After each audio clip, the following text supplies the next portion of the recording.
Hey everybody, I'm Jody Vance. And I'm George Affleck. And it's time for...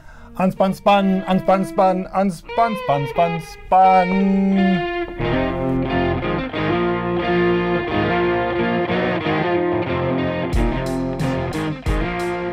Usually all my opens have me laughing. Too early? Too soon, George. Too soon, I know, but that's been like, everybody's just That's been, Remembrance Day's over now, commercials, and well, as we know, some of them before. Yes. Remembrance Day, and that was brutal. You've seen my article about That's right. too soon on Christmas, That's right. for sure, but I'd like to add though... So now can I do that? Yes, you can. And I'd like to just put it in your mind. Every week, the same song. No. I'm going to take it unspun, I'm going to find a new Christmas song every week. Oh, God. It's Okay. like CHQM, don't they have Yeah, QM-FM. Yeah. Christmas music now? And they actually started that before Remembrance Day. I know. That's too much. But how about shop local? Because yes, that's right. that's my jam. Shop local. Shop local, everybody. I find it difficult. I'm not going to lie to you. Because I'm like, oh, I could get that. No, I can't. That's online shopping. I have to actually go to a local store and walk my walk. I want to do that this Christmas. It's not like I'll never shop online again. I'm just really sad about the brick and mortar going away. I mentioned I'm always a last minute shopper, so yes. I pretty much shop local. Although I did buy out of necessity. I did, yes, out of necessity. 23rd of December, I'm going, okay, I guess I better start shopping. Too late for Amazon. Yeah. Although I did buy my first Christmas gift yesterday, which was Don't Tell Amanda. Are you okay? No, I know, but it was a Howard Jones concert coming in January. Oh, don't tell acoustic Don't tell Amanda. Don't tell my daughter. I'm sure they're listening. I love Howard Jones. Amanda probably could figure it out, but I don't think my daughter would know. So I went to him last time. He was great. It was great. Okay, so we're getting on our Christmas list. So ho ho ho and ha ha. But hey, no joking around about Remembrance Day. This is still a hot topic, even as we are past it. Don Cherry. My column is about the fallout, because I've had the opportunity and frankly the pleasure of working with both Don Cherry and Ron MacLean. So you can read my column at theorca.ca or go to my Twitter at Jody Vance, because it's caught fire there as well. Thank you for your tweet on there. I haven't seen you weigh in on this. Yeah, it's one of those ones that is very polarizing. Set the stage? Well, Don Cherry basically said, "You people," which is referring to, I guess, immigrants. Obviously, you people come here. You people come here. And that's what he neglected in his apology.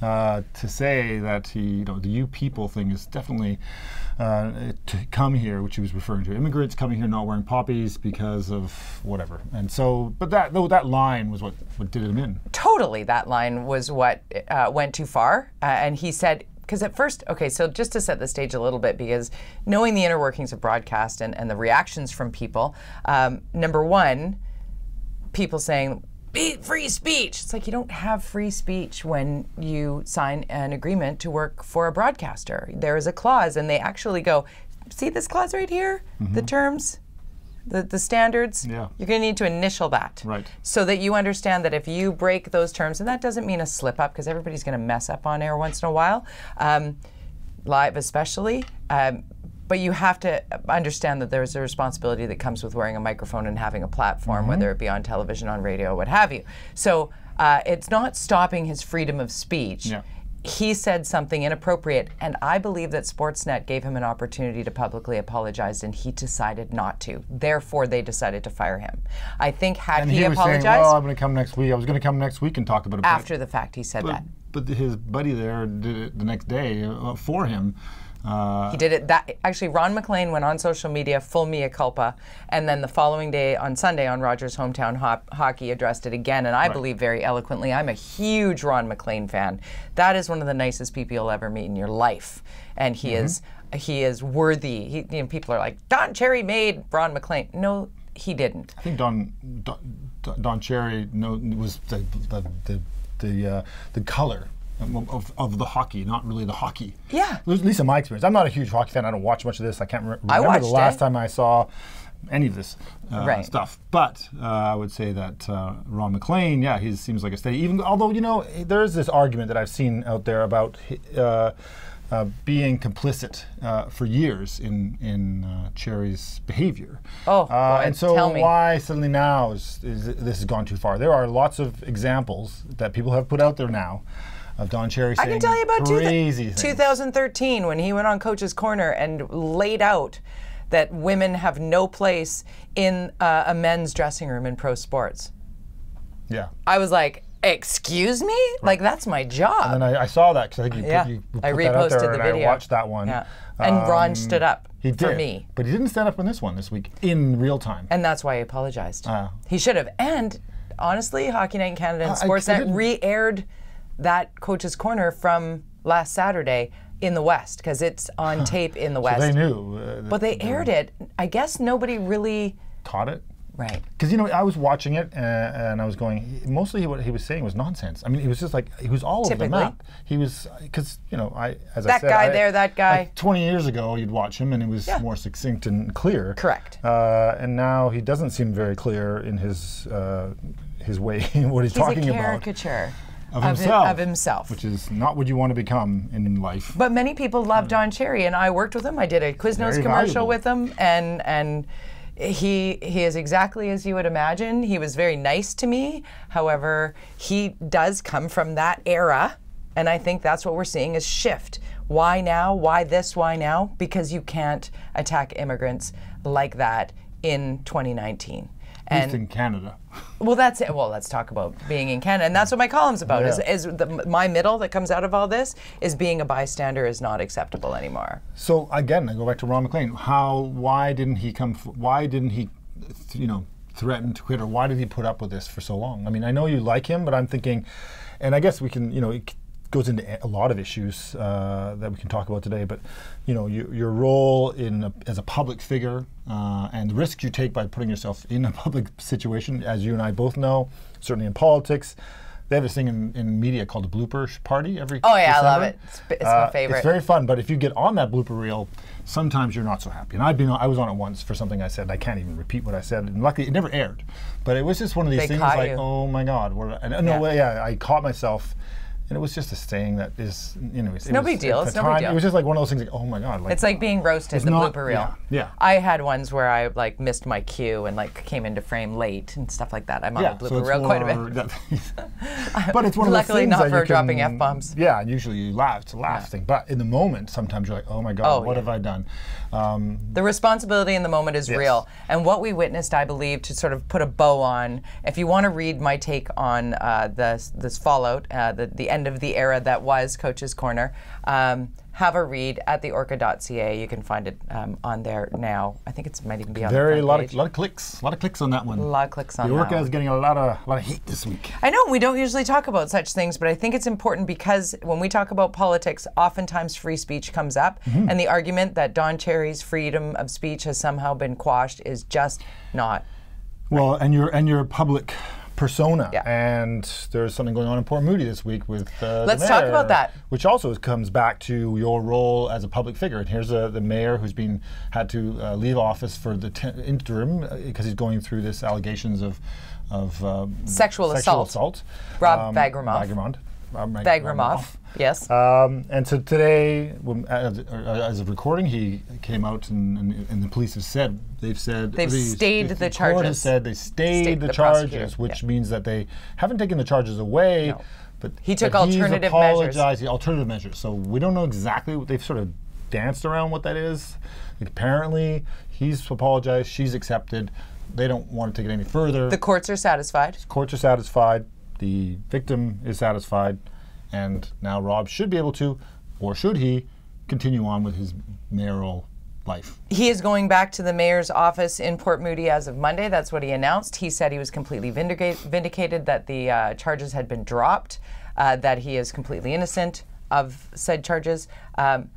That is not reflective of what the prosecutor had said yesterday, on Wednesday, who had said that the charges had been stayed and that he had done these alternative measures, that the court was satisfied, the victim was satisfied, and we're not going to find out much more than that. Yes. So the charges are stayed, which means they could still come back into play if something else were to happen. But we already know that a couple of councillors in Port Moody are not satisfied. No, the councillors aren't satisfied. So I guess it begs the question, if the courts are satisfied, should the people of Port Moody be satisfied? Or should the mayor have ever been accused of or charged with sexual assault? And I think that's a bigger picture piece for me, is that there's no mechanism to remove like city councillors, like Barry Neufeld, or when he went on his rant out in Chilliwack, the school trustee. Right.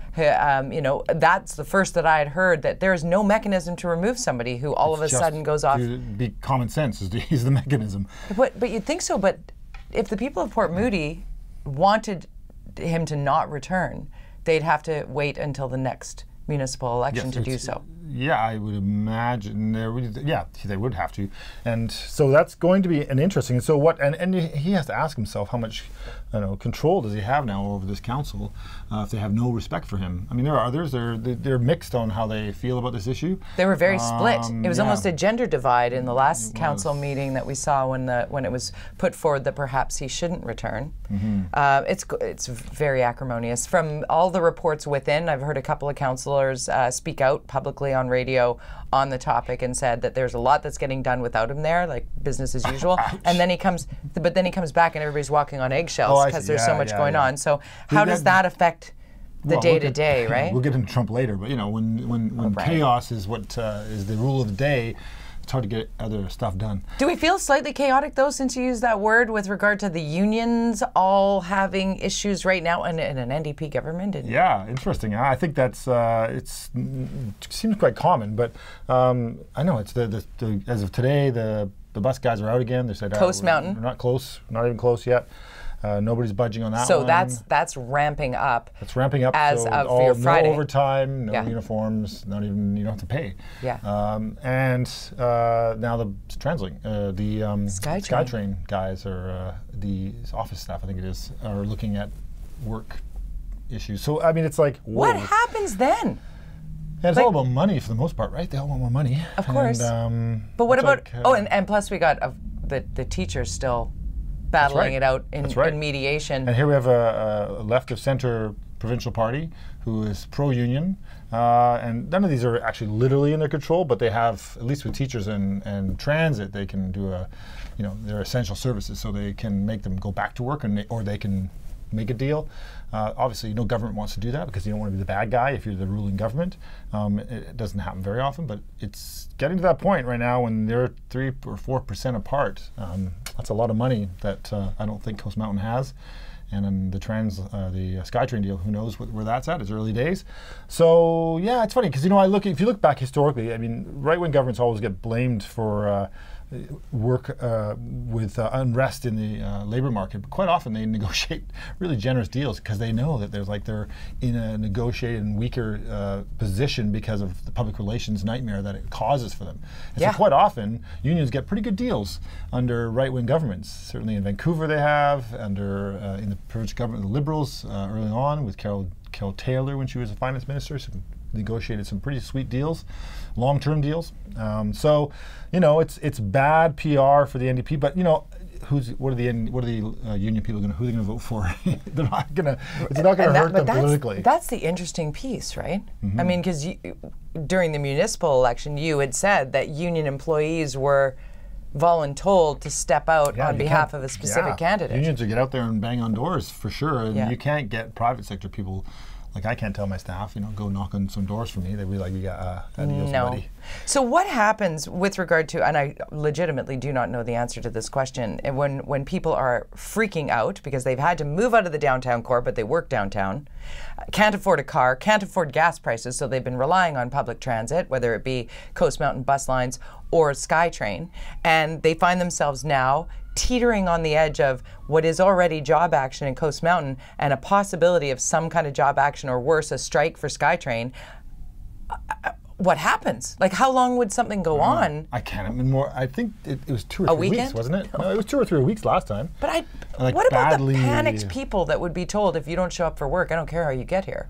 If you don't show up, you're fired. Well, you'll get a sense of what the roads would be like if we had no transit. Right. But we've all been told to get out of our cars and get into transit, and yet our transit system seems to be run by people who are constantly in perpetual states of overtime and unrest and no breaks. Like what we're hearing from Coast Mountain, frankly, is rather astonishing. When you can almost shut down the C bus based on overtime and repair, you're like, what? Yeah, I know, and I think what will happen, obviously, if it goes further, employers like me, if you have staff that are challenged, you just find flexible ways. Okay, switch your hours around, or work from home, or we have to be nimble.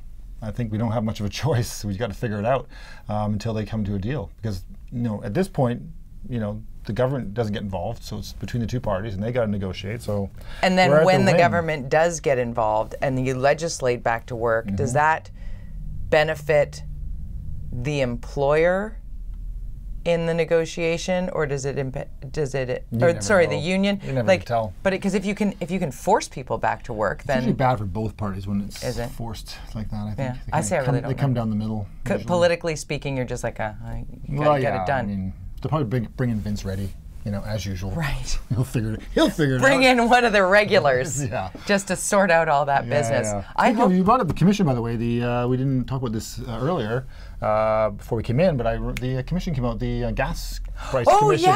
Which solved nothing. Convoluted language written by the Utilities Commission. Explain it a little bit. The Utilities Commission the province, the Premier asked to put this commission together to analyze why gas prices are so high. And where's that 13 cents from? Where's that?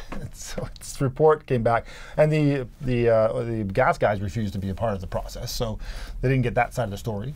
Kind of an important They side, alluded to that there is this cartel. Not a cartel, sorry, an oligopoly, but then they kind of loosened it by saying, but not like, and not a more organized oligopoly. It just kind of happened, and they were very, very wishy-washy, and complicated in their writing to make you go, what? Yeah, make you tune out. So basically, a useless report that will get us nowhere. But in the meantime, gas prices have gone down by 30 cents. So since the time this started. So. And part of that has to do with the fact that there was this issue of in the States with their pipelines being repaired, and I think it has a lot to do with public awareness and public opinion and outcry. And when people start doing a little bit more due diligence, that it doesn't force the hand of government, but it does get into those discussions that behind closed doors that are like, okay, people are really starting to, the backlash is real. Like that's what they're saying. Be engaged. Corporately, you mean? Corporately, or from a government perspective as well. I mean, you can shift policy if citizens are loud enough, if people are engaged enough. And like you said, we'll talk about Trump in a couple of minutes here. But I mean, how many conversations around how many tables are at the bar that you're hanging out having drinks after work is everybody talking about what's happening south of the border? And you say, are you familiar with what's happening here, either in City Hall or at the legislature? Did you hear about the golf course? What's going on at Oppenheimer Park? Don't get me started on golf courses. It's happening, right? It's just... Anyways. But if we don't talk about and engage, and that's why I think what the Orca does is, and that's like a shameless plug, you got to read your fin, man. You got to sign up. Yeah. Theorca.ca. You put in your email address. Monday to Friday, McLean K crafts the most comprehensive list of must-read journalism each and every day. Like, you just got to get on that. But I'm shocked at how many people don't know what's going on, and it's our tax dollars and our livelihood here and now, as opposed to being like really up on what Adam Schiff said today at the impeachment hearings, which we'll get to in a second. In a brief way. But I want to talk about city plan. I don't know anything about what's happening, and you're like, it starts today. I'm like, what? Kind of, yeah. It's the public engagement started today. So this is city plan is the City of Vancouver's dream process to create a plan. This is $18 million or something. Right, or 30. I mean, 18 million minimum, and I think they said 2 years, 3 years, 2 years, 3 years. Yeah. So we're now 1 year into the mandate of this government that chose in Vancouver to do this process. It was about a year ago when they went through the decision making to do it. Yeah. I believe it was supposed to start in March, but anyways, it's now November. It was supposed to start in March? I think they were supposed to start the process earlier than this, so they're already behind. So the process started today was the public engagement process, which they're going to go around the city, they're going to talk to people, they're going to take input. So this is about when we're thinking about where are we building, infrastructure, where do we need fit in, what's the density potentially in a rough sense. I don't think they're going to be very stat specific, but they'll say here's where the density opportunities are. But they could say like between Science World and Clark Drive, that's going to be a bunch of towers. Yeah, they could do that. Yeah. Not that they're doing that. I'm just unless saying there's already a community plan there, then they wouldn't do it. But it'll be there was a city plan that we did in 1992, 91. And it was a visioning process. So, and I hate using the word vision. I was just going to say how unusual for you. Here comes the slag. Yeah. And it was a process to what do you foresee the city to look like? And they had the public process, and then the engagement process, and they came back with 3 concepts. And then they said, everybody vote on these concepts, but it was so obvious which one you could choose. Yeah. The other 2 were crap, the other one was good. And so no surprise, we went with the one that was good. And how does that reflect today? Well, it has worked quite well as far as because it wasn't specific in the zoning and anything like that. And that's what they want this city plan to be, more specific in the zoning. They wanted to say, this is what the actual density will be. Whereas in that city plan, it talked about iconic buildings and green space. And green space. I remember that. And this is what this is the feel of our city and the flow of our city. Yeah, and there was some density stuff in there, but it was very vague.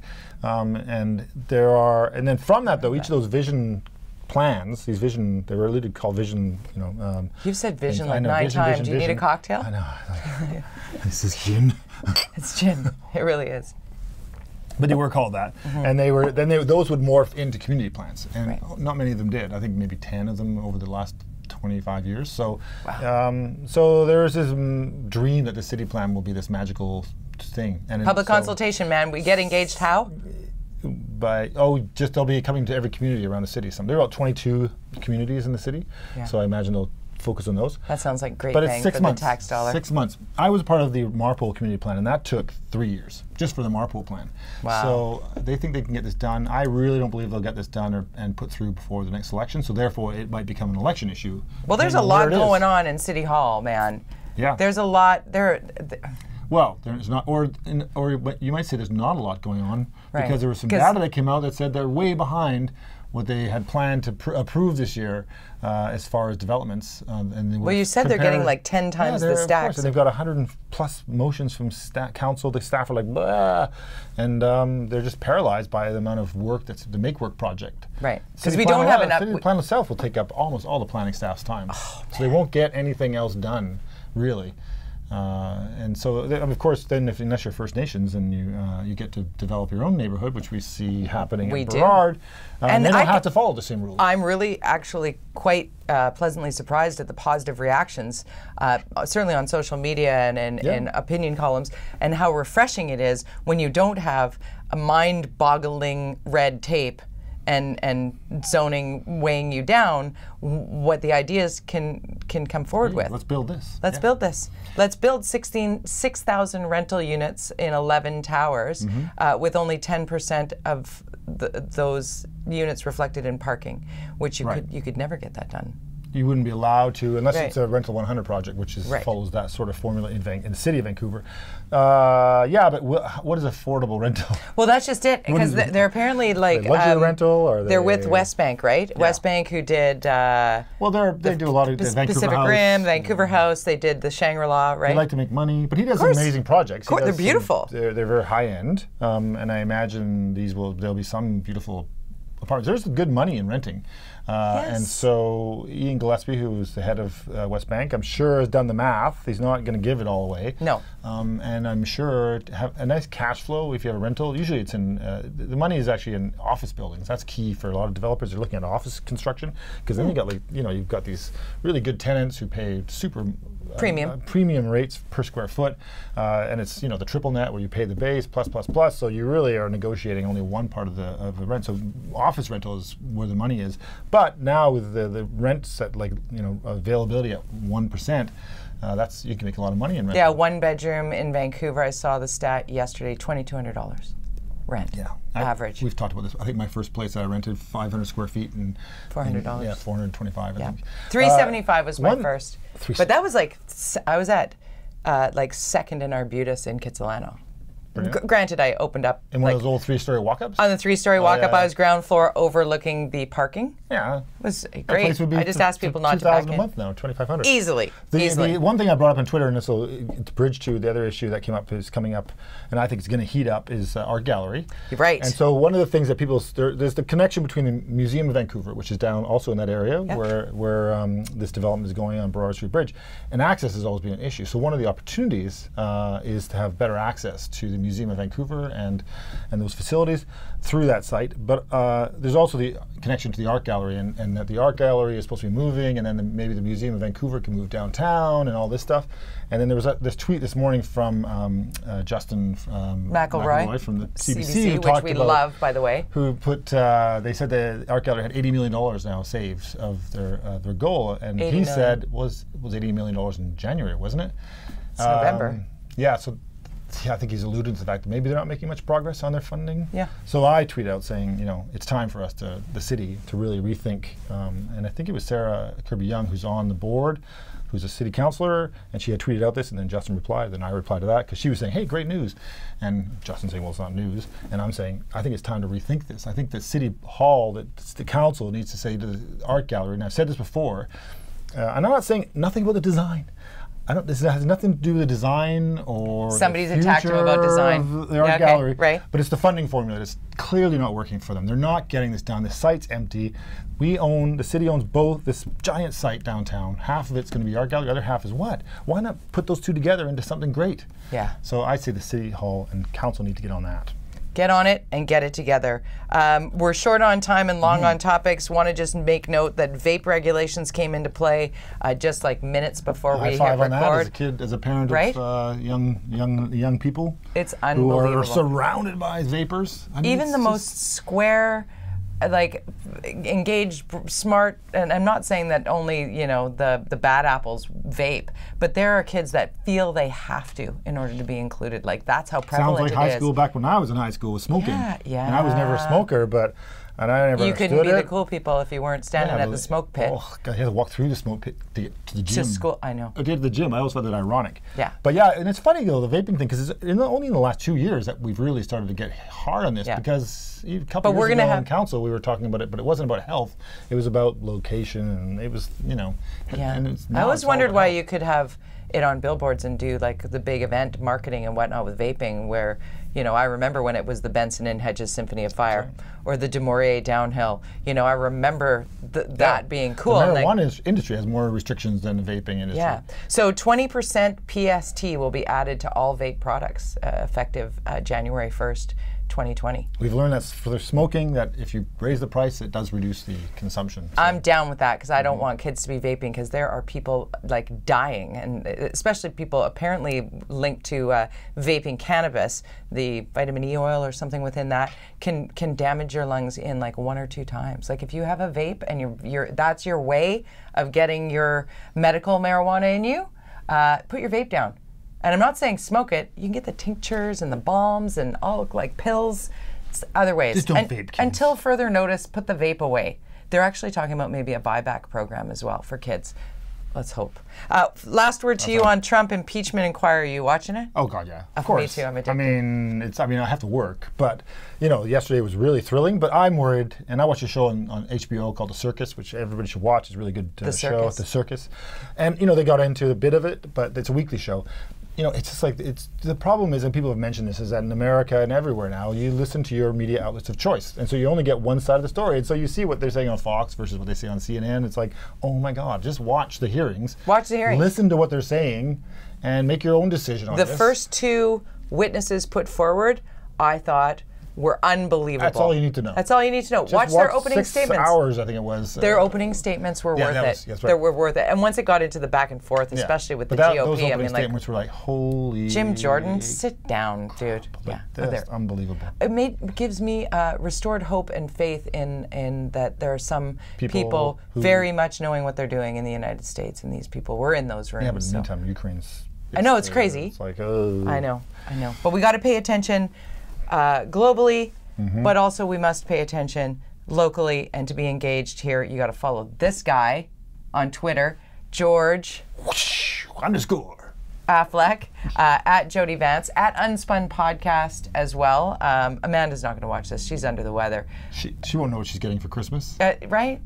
But we should thank her because she runs at UnSpun Podcast, and it's really quite funny and snarky. And she might even have a little bit of cold medicine involved in the tweeting right now. But get the fin at theorca.ca as well, and always share this podcast with your friends. Like, let's spread it around. Let's educate people about what's going on here in BC. That's it for us. Bye. See ya.